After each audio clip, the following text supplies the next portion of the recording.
by having a place for everything and keeping the workplace clean and organized. 5S reduces time wasted searching for items and improves workflow. 5S helps improve first time acceptance rates and overall product quality. Siri means sorting. Segregate what you need from what you do not need. Discard what you do not need. Siton means sit in order. Keep things in a condition which you can easily access to at the time of need. Sisu means clean. Make the area neat and clean. Sekitsu means standardized cleanup.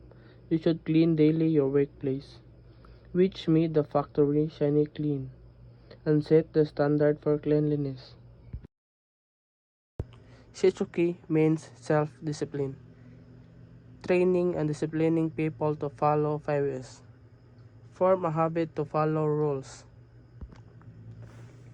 5S benefits, quality, savings, shorter lead times, clean workplace, safety, less waste, save space, reduce risk, continuous improvement.